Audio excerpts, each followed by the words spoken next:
Welcome back to OpenLine. We have with us Vanderbilt professor David Weintraub. He has a new book, Life on Mars, What to Know Before We Go. This book just came out in May. I guess we're still in May. We're still in May. So it just came out. Just came out. And it's already on a couple lists of like interesting reads for the summer. And I said you've been in the LA Times and all kinds of stuff talking about this, so I'm glad you're on. And it's a different topic, and it's really interesting to contemplate. But there's the book, Life on Mars, What to Know Before We Go. Well, let's go to John. Hello, John. Hey, how's it going, guys? Great. Just What's on your mind? I was just interested. Where would I find this book at? I'm very interested in this book. That's a really good question. You have to find a bookstore. Okay. I know Barnes & Noble at Vanderbilt had ordered a few copies. I don't know if Parnassus in Nashville has copies. They're the only bookstores I know of. Amazon obviously has copies. I've seen online from Target and Walmart, they have copies. So I think if you just Google Life on Mars, you'll find places to buy it.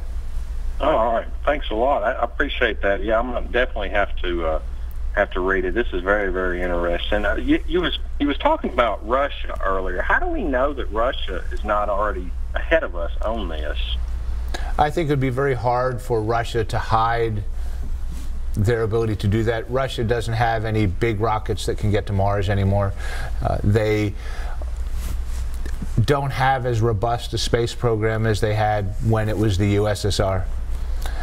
Does it make our government uncomfortable that private entities are ahead of NASA? Does, you know, would our government like to be taking the lead on this, or are we just like, you know, if you can do it, do it? I think in some sense NASA would like to be in the lead. NASA isn't far from the lead, but the charter for NASA is not to do everything in space. The charter for NASA is to show how to do things in space. So all of our weather satellites, NASA showed you could put satellites in space to monitor the weather. Now the weather satellite business is privatized. The space communications, all our cell phones, I'm talking to the telecommunications satellites. NASA showed you could do this. And then all the telecommunications companies started launching their own satellites for their own telecommunications systems. So NASA's job is to show you can do it, to develop the technology, to do things that private enterprise generally can't do or can't quite do. Inventing the whole technology for making rockets work as well as they can, NASA did that. It's not secret information. So engineers go to college and learn how to build rockets. And they go to graduate school and they learn how to build rockets, and they become aerospace engineers, learning what NASA figured out years ago, and then they invent new ways to improve these things. I think NASA's happy that things are becoming privatized because that's part of what NASA is supposed to be doing. And then NASA can take the lead on things that private industry can't yet do. What exactly those things will be, I don't know, but private industry is not going to send missions to Pluto, the New Horizons mission that just went to Pluto. There's no incentive for doing that, so NASA can do that. Private industry isn't going to send missions to Saturn or Jupiter right now. NASA can do that. We can learn about these things, and eventually, if NASA discovers that there's something out there, an asteroid worth mining, private industry will figure out how to send rockets to the asteroid and bring home the gold.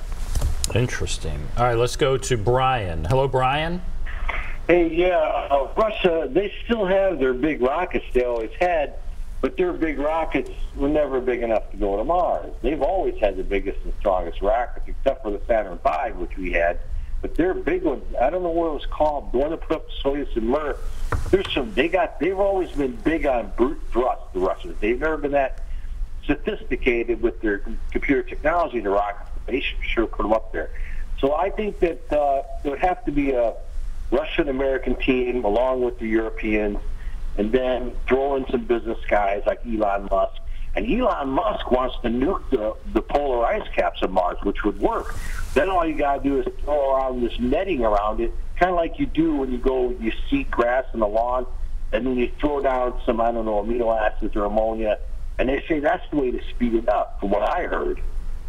Wants to nuke the polar ice caps? Is that what you just said? Yeah, Mars, yeah. But that's what Elon Musk, he said he wants to put 2 thermonuclear hydrogen bombs on the polar ice caps of Mars and melt them and then shoot down a bunch of like netting and amino acids or something. A lot of ideas have been tossed around for trying to accelerate the warming of the Mars environment. Whether dumping nuclear warheads onto the polar caps of Mars is a good or bad idea, I'll let other people debate. I have my own opinion about that. But I don't think we can readily conclude that it would work. You suggested he'll drop the bombs on the ice caps, drop some netting, and suddenly Mars will have water on it. I don't think we know that that will actually work. There are a lot of other ideas that are being tossed around, putting mirrors around Mars to reflect sunlight down to melt the polar caps. Those ideas are conceivable. They might work. We don't know what will work and what won't work. But if Elon Musk gets up there, or some private entity gets up there, is there anything that would stop them from? Because when I hear that, that sounds pretty radical. Let's detonate a nuclear bomb and melt the ice caps, and hopefully it'll give us water. Obviously, you couldn't do that here on Earth, but up there, could they do that? Again, I don't know who would be in place to stop someone from doing that, but of course they'd have to be able to build a nuclear bomb, and they'd have to be able to launch it to Mars without it blowing up on the launch pad, and they'd have to get it to Mars and then deploy it in the way they planned. And we could launch it. If we were to drop a bomb on Antarctica, it's not going to melt Antarctica. We do an awful lot of damage, okay? But it's not going to melt Antarctica. What something like that would do to a polar cap on Mars, I don't know. But it sure doesn't sound like a good way to melt the ice caps on Mars. Interesting. All right, we're going to take another break. Phyllis, others, hold on the line. We'll take a break. Be back right after this.